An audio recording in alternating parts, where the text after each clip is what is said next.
Hey guys, it's Mo from Mo in the Deep End, and we are doing a tribute slash kind of quasi toast again since this is daytime and Mr. Mo is not in town. We will be doing a energy drink since I did not buy Mountain Dew. I'm not a big fan of Mountain Dew, and I do the zero sugar and ugh. But we did get a zero sugar Monster Energy drink. In Dale we trust. Uh, Rest in peace, voice of Dale.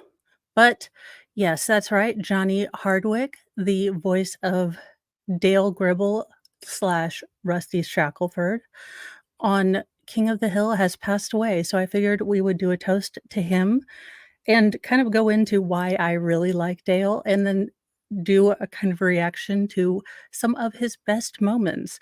And then I promise on this week's edition, Sunday at some time, of our floss, stab and goss stream, I will do an actual shot or many, depending on how this week it goes, uh, in honor of Dale and Johnny Harwick for bringing one of my favorite characters to life. Because the older I get, the more Dale makes sense to me. When I was a kid, I was like, okay, goodness, he is the dumbest guy ever. And he hates everyone, but let's get to the actual man first behind the voice. All right. Johnny Harwick, the voice actor, comedian, and producer, best known for playing Dale Gribble on the long-running Fox animated comedy King of the Hill, has died. Harwick also had roles as a writer and story editor during his run on the show, which consisted of well over 200 episodes. As a producer on King of the Hill, Harwick won an Emmy Award in 1999 for Outstanding Animated Program. You know, as I get older, I get vintagey, let's say, and I have children, all of the children. I'm single-handedly bringing the population up a touch, a scotch. Um, having King of the Hill, having Futurama, okay, Futurama is a little, but having things like that, that I can watch with the kids and that Mr. Mo and I can watch that are just things that, you know, I don't have to explain 9 different, things to kids. It's nice. I like it. Romance now is, sitting on the couch with Mr. Mo holding hands watching King of the Hill. It's corny, but it works. And, thinking, gosh, how do I change my name to Rusty Shackelford? Is that 2 F's, 1 R, double D? Just asking for a friend. He received 2 other nominations in the category. Dale Gribble was a key supporting character on King of the Hill, which was created by Mike Judge and Greg Daniels and ran for 13 seasons and 259 episodes between 1997 and 2010. Dale was one of Hank Hill's best friends, known for his consistent paranoia due to conspiracy theories. Harwick voiced the role of Dale for the show's entire 13-season run and appeared in 257 of the series' 258 episodes. Harwick was born in Austin, Texas, and started his career as a local stand-up comedian, eventually nabbing a performance on The Jon Stewart Show. A routine at the Las Vegas Laugh Factory Club put him on the radar of Daniels and Judge, the latter of whom had a television success as the creator of Beavis and Butthead. Oh my, I still need to watch the new Beavis and Butthead. I haven't even gotten on that. Look, I find my comfy spot of listening to, space stuff or uh, re-listening to really long, really pedantic battle strategy videos from Lord of the Rings for some reason. Don't ask. I have no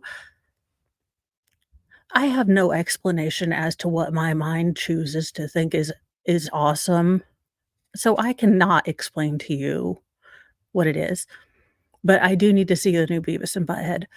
The duo were putting King of the Hill together and offered Hardwick a chance to join them. Outside of King of the Hill, Hardwick appeared on reality shows such as Ace of Cakes, Boomer versus Zoomer. He continued to voice Dale in other mediums such as King of the Hill video game and 2022 racing game Warped Kart Racers through archived recordings. Interesting. A King of the Hill revival was officially ordered at Hulu in January. Hardwick was attached to reprise the role as Dale alongside returning voice cast actors like Kathy Namjimi, I think. Look, I can't say names, y'all. Stephen Root, Pamela Aldon, and Lauren Tom. Johnny Hardwick was incredibly beloved member of King of the Hill family, whose tremendous talent, brilliant humor, and friendship will be deeply missed by all who were fortunate enough to work with him over the past 25 years. 20th Television Animation and Hulu said in a statement, "Our deepest condolences go out to his friends and family as we mourn the loss of one of animation's greats. His voice gave life to one of our most iconic characters, and he will be truly missed." Hardwick did not complete his voice work for the King of the Hill revival before his death. Now, I know there's a big hullabaloo about using AI voice, you know, enactments or deep fakes. So Mr. Hardwick, for making Dale Gribble, Rusty Shackelford, the very best conspiracy theorist, this one is for you. And it would be the watermelon one. Awesome. In looking for a pair of sunglasses so that I could complete the look with the hat that I believe says, well, I'm not taking it off because I'll have hat hair, but I believe this one says, "Let me embiggen me." Oh, yes, I've never faked a sarcasm in my life. I had to go up to my daughter's room to see where I could have, left it or lost it because I was looking for my sunglasses. Oh, no, all of the, good flavors of the energy drinks that I had bought for this specific purpose, were gone up in her room after pleading, uh, innocence in this particular crime. She was like, "No, I've not seen any of them." Well, seems as though that is in fact not the case. So now I am going to try to share with you some of Dale's best moments. Now, this should be a reaction and should be covered under fair use because I will be transforming it. I will be transmogrifying it in my very special way because Dale is one of my most favoriteest characters. And after we watch his best moments, I will explain why. Give it! Pocket sand!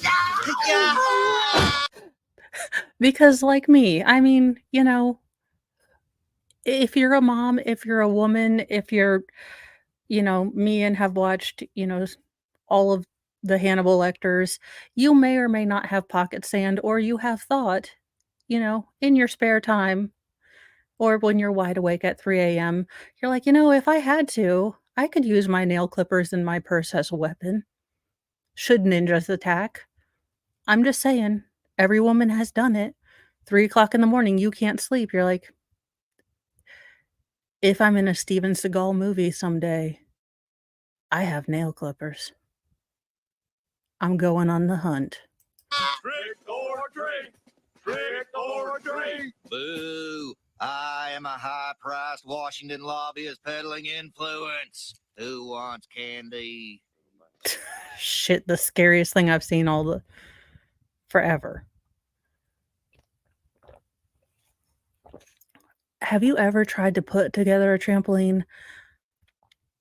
Look, y'all, that thing will make you question the Lord sometime. The last couple like springs on those things. Run, Hank! Portal to hell! Rematch? I thought we agreed never to discuss the horrors that we saw on the killing fields of the Fun Center. I know what's wrong with it. It's a Ford.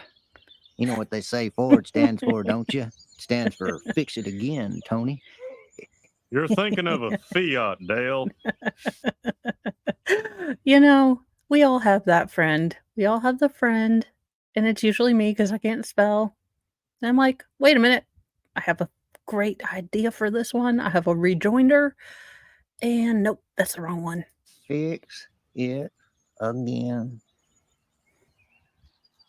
Hank, you have bully-ragged this production and stifled my creativity from day one. It is now day 2. I quit. That makes a lot of sense. A lot of nonsense. Swear to God, I'm the Dale of every situation. Actually, I'm the Hank. I don't know why Dale just appeals to me. If my alter ego would be the Dale. I killed 8 gophers last year and a purebred Tennessee walking horse that was looking at me funny. Is that a real computer? Yes. Oh, in that case, my name is Rusty Shackleford. Oh my God, y'all. So I signed that. Look, my HOA is, as you can tell, I love them lots as I talk about them all the time. I have a deep and abiding love for them.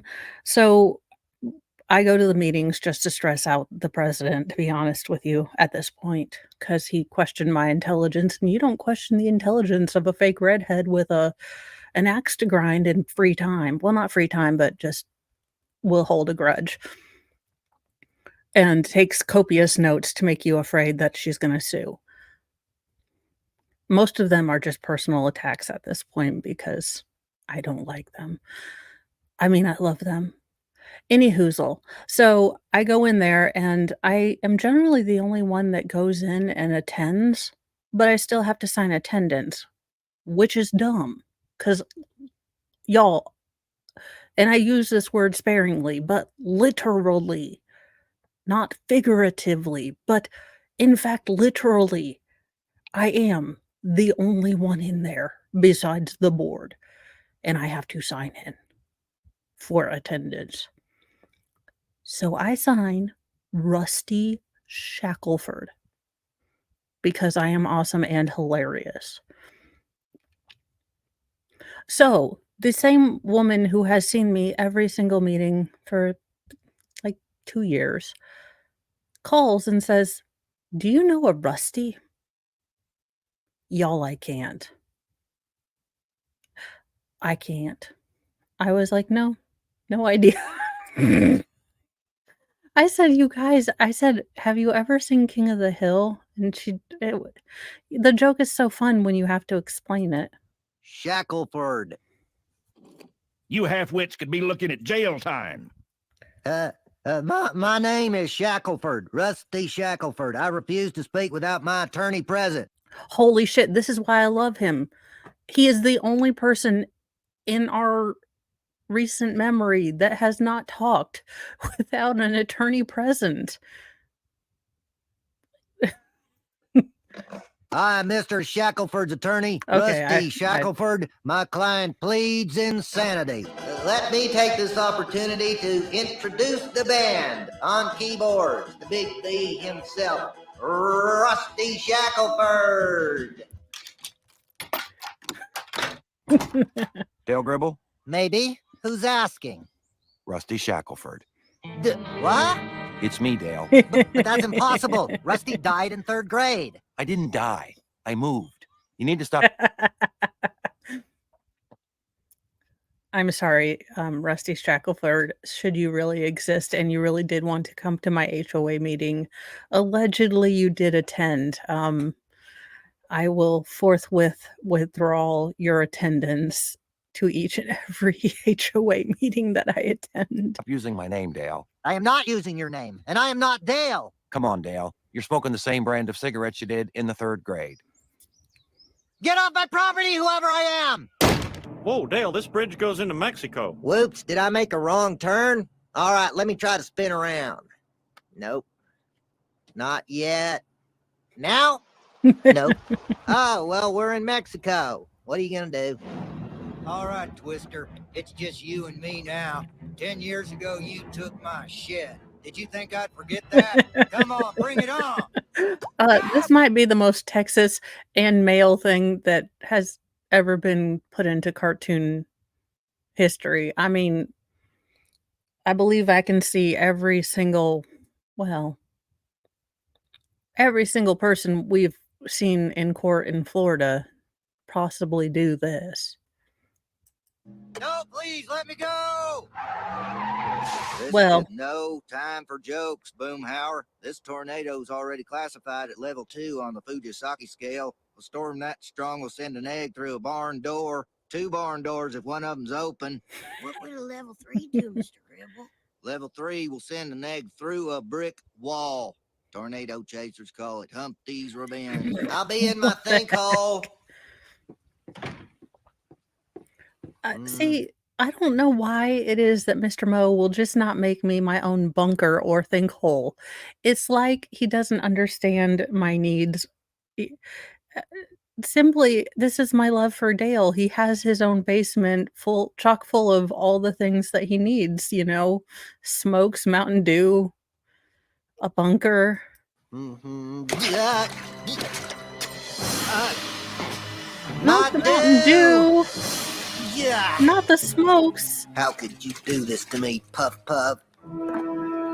Ah! My cigarettes! Oh, those shits are expensive. No! I don't smoke, but I can only imagine. Oh, no. No, thanks. I'm out.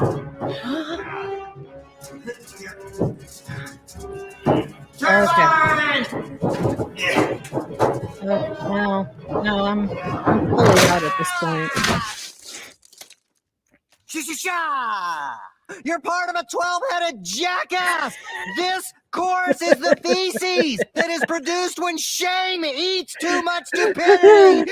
You people make me envy the deaf and the blind! Underwear! Money! Fat! Oh my gosh, have I had these moments where I've seen something so cringe that I'm like, "What?" This happens to Baker and I. We're like when this is what happened yesterday when Baker saw the bullet thing, and he's like, "There's a flipping wall. There's a goddamn wall." And you hyperventilate on stupid.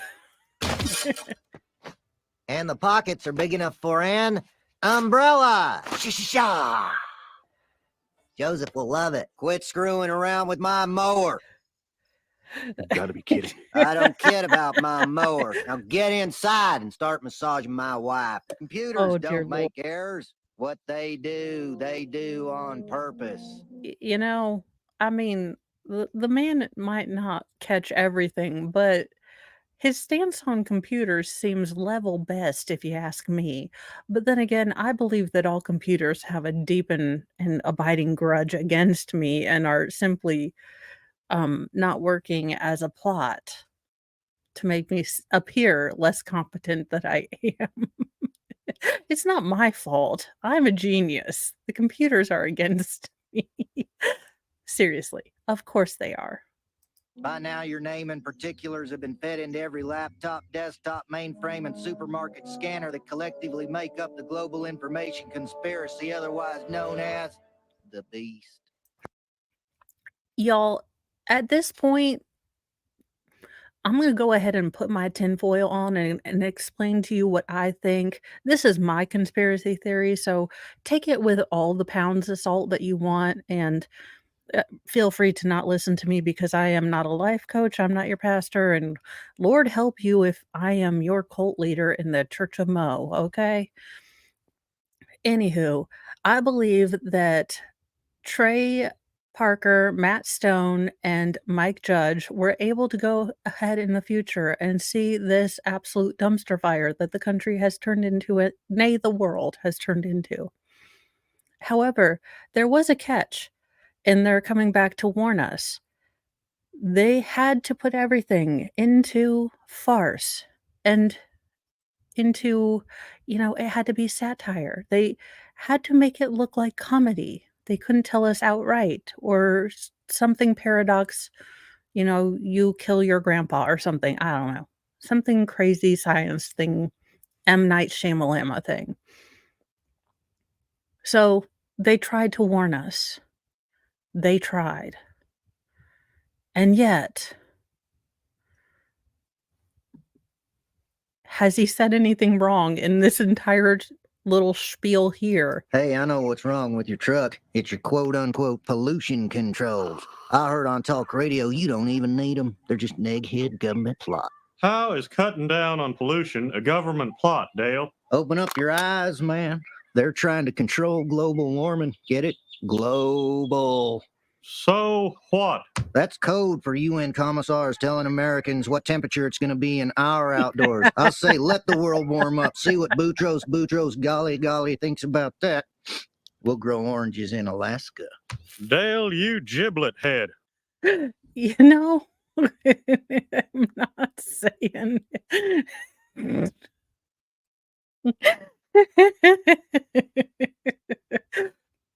That's it. We're buying the box set of, well, we don't even have a DVD player. I'm buying all the King of the Hills. Mr. Mo's gonna be like, why are we buying what did we spend $150 on entertainment for? All of the King of the Hills? We live in Texas. It's already 110 in the summer, and if it gets 1 degree hotter, I'm gonna kick your ass. What are you asking Bill for? The Army destroyed all his brain cells with their deadly placebo drug. No wonder he's an ignoramus. What did you say? Ignoramus. It means stupid, you moron. Dale, you said placebo. Yeah, I read it in Bill's file. That was the name of the drug they gave him. Placebo. I think it's made by Pfizer. You know, this is what we're missing in today's entertainment. Uh, Many layered, multifaceted jokes that aren't on the nose, that aren't, you know, at the expense of one side or the other, but are hilarious, timed well, given at the exact moment they are necessary with a deadpan and hit just that perfect spot. And he's the perfect foil for Hank's straight man and Bill's sad sack and Boomhauer's ladies man. He's just, oh my gosh, it was such a great show. And if they flip it up, I swear to God, I will lose my ever loving mind. I will. If they ruin this show on Johnny Hardwick's deceased passing, I will lose my ever loving mind. I will. Damn it, Dale.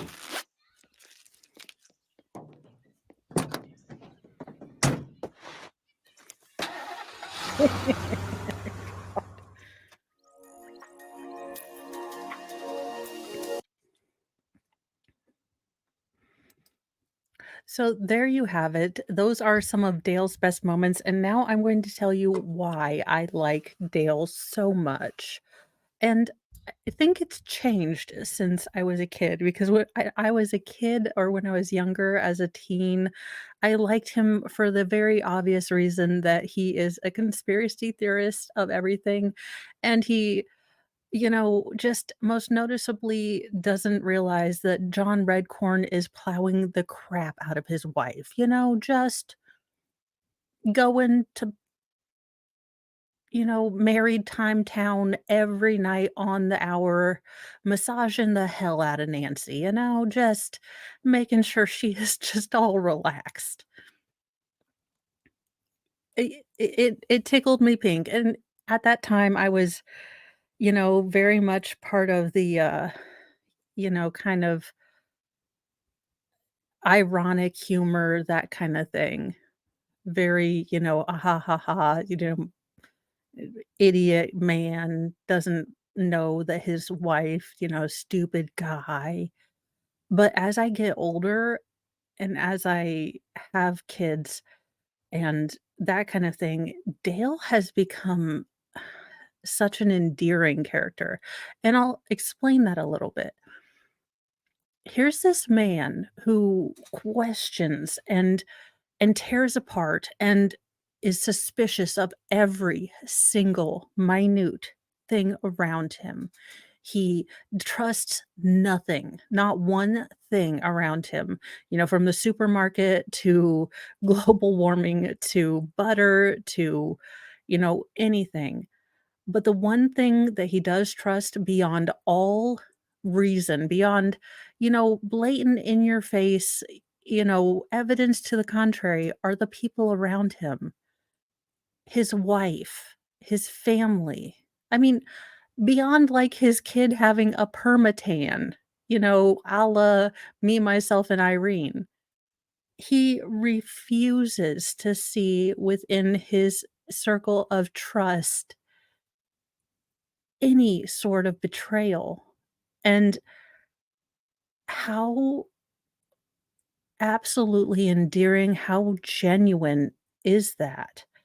I mean, it it blows me away thinking about it. How,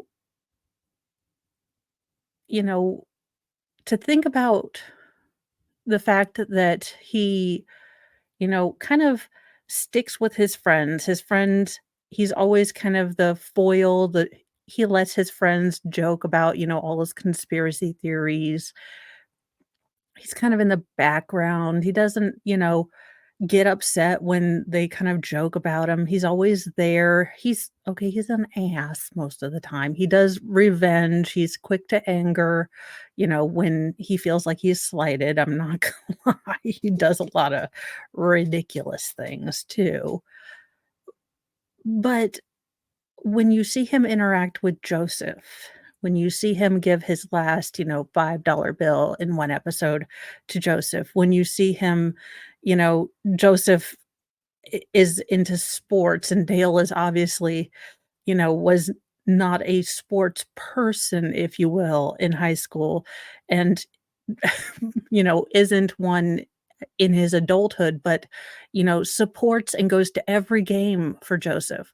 You know, you see Dale struggling to try to, connect with Joseph as he's becoming a preteen, but he doesn't give up.